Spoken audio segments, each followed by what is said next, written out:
নমস্কার বন্ধুরা, আশা করছি আপনারা সবাই ভালো আছেন এবং সুস্থ আছেন। আমি রাখি আমার চ্যানেলে সবাইকে জানাই অনেকটা স্বাগত। তো বন্ধুরা, আজকের ভিডিওয়ে দারুণ একটা উপায় নিয়ে এসেছি। সেই উপায়টা কি, এখানে দেখতেই পাচ্ছেন বেলুন চাকি আছে। সেই বেলুন চাকিগুলোকে কিভাবে আমরা ভালো রাখতে পারি দীর্ঘদিন পর্যন্ত এবং বেলুন চাকির নানান সমস্যার সমাধান কিভাবে করব, চলে এসেছি প্রথম টিপসে। এখানে দেখতেই পাচ্ছেন আমি বেলুন চাকি নিয়ে নিয়েছি। আমরা সাধারণত যখন রুটি তৈরি করি দেখবেন অনেক সময় সেই আটাটা না এই বেলুনের মধ্যে আটকে আটকে যায়, তো তখন রুটি বেলতে আমাদের কিন্তু অনেকটাই সমস্যা হয়। তো আমরা কি করব যার ফলে বেলুনের মধ্যে কোনো আটা রুটি কিছুই লেগে যাবে না। আমাদের যেটা করতে হবে, প্রথমত আমাদের ফ্রিজের মধ্যে মানে ডিপ ফ্রিজের মধ্যে 1 মিনিট মতো আমরা কিন্তু আমাদের বেলুনটাকে রেখে দেব। বেশি রাখবেন না, তাহলে কিন্তু এর মধ্যে একটা মানে ঘামের সৃষ্টি হবে, জল জল হয়ে যাবে। 1 মিনিট রাখলেন, রাখার পর আপনারা যখনই রুটি তৈরি করবেন দেখবেন কখনোই সেই আটা অথবা রুটিটা এই বেলুনের মধ্যে আটকে যাবে না। তো বন্ধুরা, আশা করছি আমার এই টিপসটা আপনাদের অনেকটা কাজে আসবে। তো চলে যাব পরবর্তী টিপসে। এখানে আমি আবারও বেলুন চাকিটাই নিয়ে নিয়েছি। দেখবেন এই বেলুন চাকির সাহায্যে নানান ধরনের টিপস আজ শেয়ার করব। তার মধ্যে এই টিপসটা কিন্তু একেবারে অন্যরকম, একেবারে দারুণ এই টিপসটা। আমাদের প্রত্যেকের বাড়ি কিন্তু কোলগেট থাকে। কোলগেটের প্যাকেটগুলো যখন ফুরিয়ে যায়, টিউবগুলো, তো তখন আমরা কিন্তু চেপে চেপে বের করার চেষ্টা করি, কিন্তু বের করতে পারি না, নিচের দিকে অনেকটা অংশ থেকে যায়। তো সেই কোলগেট শেষ হয়ে গেলে সেই খালি প্যাকেটটাকে আমরা যদি বেলুন চাকির সাহায্যে এইভাবে একটু বেলে নিতে পারি, তাহলে নিচের দিকে যে সমস্ত কোলগেট একটুও বেঁচে আছে সমস্তটাই চেপে একেবারে মাথার দিকে চলে যাবে। এইবার যেটা আমরা ফেলে দিচ্ছিলাম, ভাবছিলাম এর মধ্যে হয়তো কোলগেট নেই, সেই প্যাকেট থেকেও 2 দিনের জন্য কোলগেট কিন্তু বেরিয়ে আসবেই। এইবার নিচের এই অংশটাকে এইভাবে ফোল্ড করে নেবেন, আমি যেভাবে কাজটা করছি। করার পর একটা নিয়ে নেবেন ক্লথ ক্লিপের সাহায্যে নিচে এই জায়গায় সেট করে দেবেন। আর এখন দেখতে পাচ্ছেন এই যে ফুরিয়ে যাওয়া প্যাকেটটাও আমি এইভাবে চাপ দিলে এর মধ্যে কতটা কোলগেট বেরিয়ে যাচ্ছে। ক্লথ ক্লিপের সাহায্যে এখানে যদি আটকে রাখেন তাহলে এটা খুলে যাবে না, খুলে না গেলে কোলগেটটা নিচের দিকে চলেও আসবে না। তো বন্ধুরা, আশা করছি আমার এই টিপসটা আপনাদের অনেকটা কাজে আসবে এবং অনেকটা ভালো লেগেছে। ভালো লাগলে অবশ্যই আমাকে একটু কমেন্ট করে জানিয়ে দেবেন। চলে এসেছি পরবর্তী টিপসে। আমরা যখন রুটি তৈরি করি দেখবেন একই সঙ্গে আমরা কিন্তু তরকারিটা রান্না করি। এবার রান্না করতে গেলে হাতের মধ্যে অনেক সময় তেল লেগে যায়। এবার ওই অবস্থায় যখন আমরা বেলুনটায় হাত দিয়ে রুটিটা বেলতে থাকি, বারবার করে বেলুনটা হাত থেকে স্লিপ করে, বারবার করে এদিক ওদিক চলে যায়, আমরা ভালোভাবে রুটিটা তৈরি করতেই পারি না। তার কারণ হাতে যেহেতু তেল লেগে আছে, এই জন্য হাতের মধ্যে স্লিপ করবে। তো কিছুই করতে হবে না, নিয়ে নেবেন এইভাবে 2-4টে রাবার ব্যান্ড। তো রাবার ব্যান্ড নিয়ে এই ঠিক হাতলের যে জায়গাটা বেলুনের, সেই জায়গায় আমরা এইভাবে রাবারটা আটকে দেবো। এভাবে আটকে দিলে কি হবে, এখানে একটা গ্রিপের সৃষ্টি হবে। আমাদের হাতটা যতই তরকারি রান্না করছি, হাতে জল থাকুক না কেন, রুটি তৈরি করতে গেলে কখনোই কিন্তু হাত থেকে স্লিপ করবে না, কারণ এখানে আমি রাবার ব্যান্ড আটকে দিয়েছি। এটার কারণে একটা গ্রিপের সৃষ্টি হয়ে গেছে। গ্রিপের সৃষ্টি হওয়ার কারণে রুটিটা কিন্তু আমরা খুব ইজিভাবে অল্প সময়ের মধ্যে কোনো ঝামেলা ছাড়া রুটিটা আমরা বেলে নিতে পারবো। তো বন্ধুরা, আশা করছি আমার এই টিপসটাও আপনাদের কিন্তু অনেকটা কাজে আসবে, অনেকটা ভালো লেগেছে।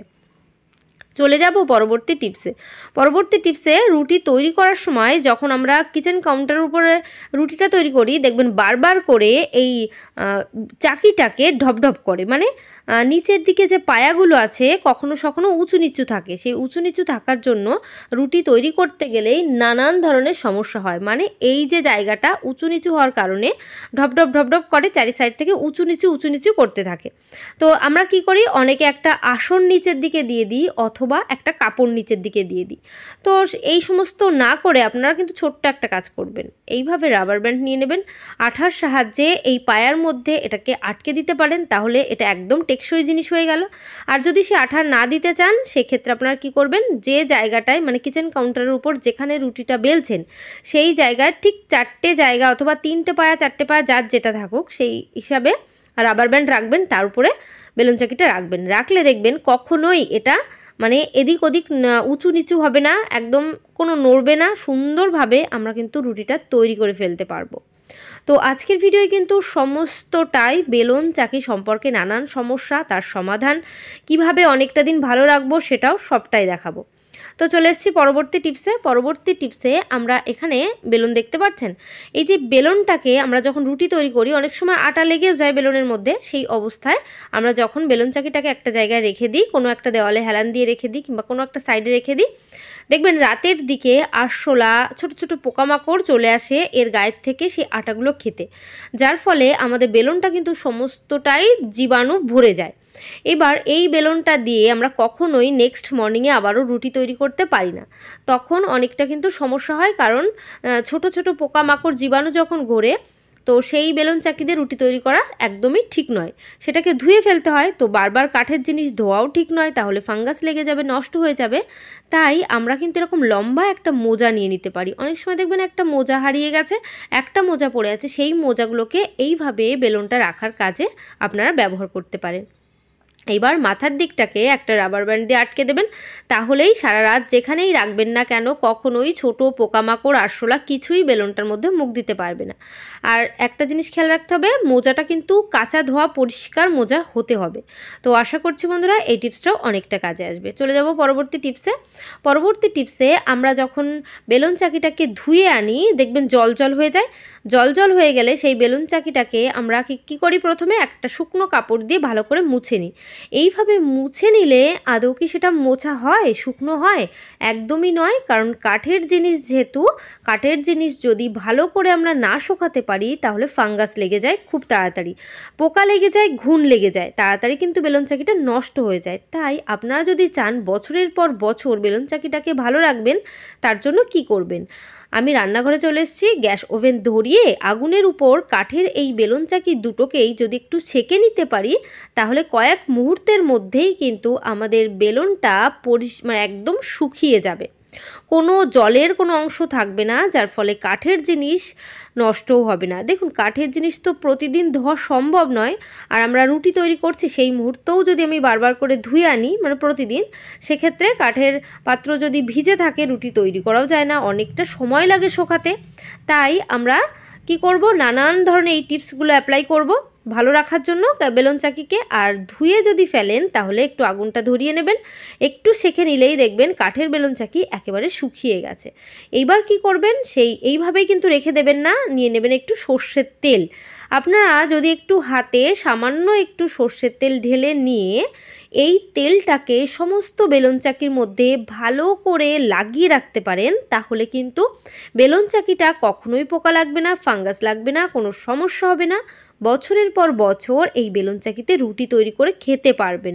ফালতু নষ্ট হয়ে গেলে আবারও কিনতে হয়, তো সেই কাজটা না করে যদি এই ছোট ছোট টিপসগুলো অ্যাপ্লাই করেন, তাহলে দেখবেন বেলুন চাকিটা কিন্তু খুব সুন্দর থাকবে, দীর্ঘদিন পর্যন্ত ভালো থাকবে। তো বন্ধুরা, আশা করছি আমার এই টিপসটা আপনাদের অনেকটা কাজে আসবে। ভালো লাগলে পরিবারের সবার সঙ্গে শেয়ার করবেন। চলে যাব পরবর্তী টিপসে। এখানে দেখতেই পাচ্ছেন কিছুটা কাচের চুড়ি নিয়ে নিয়েছি। তো এই অনেকে আমরা চুড়ি পছন্দ করি, দেখবেন অনেক সময় অভ্র দেওয়া চুড়িগুলো আমরা কিনে থাকি। সেই অভ্র লাগানো চুড়িগুলো কিনলে হাতে মুখে সমস্ত গায়ে দেখবেন অভ্রগুলো লেগে যায়, তখন বড্ড সমস্যা হয়, জিনিসটা দেখতেও ভালো লাগে না, একদম গায়ের মধ্যে হাতের মধ্যে চিকচিক করে। তো আমরা যে কাজটা করতে পারি যার ফলে আমাদের কাচের চুড়ির মধ্যে অভ্র থাকলে সেটা গায়ে লাগবে না, আমি কিন্তু দুটো ছোট ছোট টিপস দেখিয়ে দেব, আপনাদের কাছে যেটা সুবিধার মনে হবে আপনারা সেটাই অ্যাপ্লাই করবেন। তো কাচের চুড়ির এই অভ্র থেকে বাঁচার দুটো টিপস, তো তার মধ্যে প্রথম যেটা দেখাচ্ছি সেটা, এই চুড়িটাকে কি করবেন, রান্নাঘরে নিয়ে যাবেন, গ্যাস ওভেনটা ধরিয়ে নেবেন, আঁচটা একটু কমিয়ে দেবেন। এইবার সেই আগুনের উপর চুড়িগুলোকে এইভাবে ধরবেন। এইভাবে আগুনের উপর চুড়িগুলো ধরলে যেটা হবে, এই অভ্রগুলোর মধ্যে তাপ লাগবে, তাপ লাগার কারণে সেই অভ্র যতটা ঝরে যাবে, আর বাদবাকিটার মধ্যে সেট হয়ে থেকে যাবে। এইবার আমি আগুনের মধ্যে বেশ কিছু সময় সেঁকে নিলাম, সেঁকে নেওয়ার পর এটাকে আমি নামিয়ে নিচ্ছি, কি এখান থেকে নিয়ে যাচ্ছি, নিয়ে একটা কাপড় নিয়ে নেব, যে কোনো একটা পরিষ্কার কাপড় নিয়ে নেবেন, কাপড়ের মধ্যে চুড়িগুলোকে রাখবেন। এইভাবে চুড়িগুলোকে রেখে কাপড়ের সাহায্যে একটু ডলে নেবেন, তাহলে এক্সট্রা যে অভ্রগুলো আছে সেগুলো কিন্তু ঝরে যাবে, আর বারবার করে আমাদের গায়ে মুখে হাতে অভ্র লাগার যে সমস্যা, সেই সমস্যা আর হবে না। দেখতে পাচ্ছেন আমি কিভাবে একটু ডলে পরিষ্কার করে নিচ্ছি। এইভাবে কিন্তু আপনারাও অভ্র দেওয়া যে চুড়িগুলো, সেইগুলো কাচের চুড়িগুলো এইভাবে পরিষ্কার করে নিলে কখনোই অভ্রর কোনো সমস্যা আর থাকবে না। তো বন্ধুরা, আশা করছি আমার এই টিপসটাও আপনাদের কিন্তু অনেকটা কাজে আসবে এবং অনেকটা ভালো লেগেছে। আর আমার চ্যানেলে যারা নতুন আছেন অবশ্যই কিন্তু চ্যানেলটিকে সাবস্ক্রাইব করবেন আর অল নোটিফিকেশান অন করে দেবেন, তাহলে আমার চ্যানেলের এই ধরনের ভিডিও আপনাদের কাছে কিন্তু সবার আগে পৌঁছে যাবে। তো বন্ধুরা, আমি এখন চলে যাব আমার পরবর্তী টিপসে আবারও চলে এসেছি সেই টিপস নাম্বার 2 নিয়ে, কারণ আমি এখানে দুটো উপায় দেখাচ্ছি কাচের চুড়ির। তো সেই 2 নাম্বার টিপসটি, এই যে কাচের যে চুড়িগুলো যার মধ্যে প্রচুর পরিমাণে অভ্র থাকে, এটা কিন্তু সমস্ত হাতে মুখে লেগে যায়।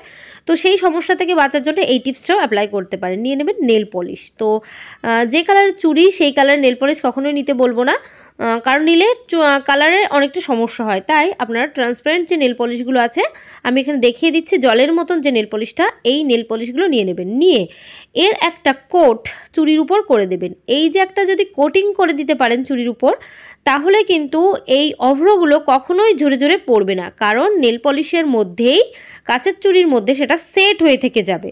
এটা বারবার গায়ে মুখে লাগার একটা সমস্যা, সেটা আর কখনোই হবে না। এখানে প্রত্যেকটা চুড়ির মধ্যে এইভাবে লাগিয়ে একটু রেখে দেবেন কয়েক সেকেন্ডের জন্য, তাহলেই নেল পলিশটা শুকিয়ে যাবে। তো বন্ধুরা, আপনাদের কাছে যেটা সুবিধার মনে হবে আপনারা কিন্তু সেই পদ্ধতিটাই অ্যাপ্লাই করবেন। তো আমি এখন চলে যাব আমার পরবর্তী টিপসে ওই যে বেলুন চাকিটা, আমি বেলুনটা দেখিয়ে দিয়েছিলাম মোজার মধ্যে রাখবেন, তাহলে পোকামাকড়ের হাত থেকে রেহাই পাবেন। আর এই চাকিটাকে কিভাবে ভালো রাখবেন, একটা প্লাস্টিক ক্যারি ব্যাগ নিয়ে নেবেন, নিয়ে তার মধ্যে বেলুন চাকি দুটোকেই রাখতে পারেন, তাহলেও কিন্তু প্রতিদিন এই বেলুন চাকি ধোয়া মোছার কোনো সমস্যা আর হবে না। অনেকেই কিন্তু প্রতিদিন রুটি খান, তারা কিন্তু এই টিপসটা অ্যাপ্লাই করবেন, তাহলে রোজ রোজ বেলুন চাকি ধোয়ার যে সমস্যা সেটা করতে হবে না। এইভাবে রেখে দিলেই সমস্ত সমস্যার সমাধান হয়ে যাবে। তো বন্ধুরা, আশা করছি এই টিপসটাও আপনাদের ভালো লাগবে। তো আজকের ভিডিও এখানে শেষ করলাম। সবাই ভালো থাকবেন, সুস্থ থাকবেন। তো বাই, টাটা।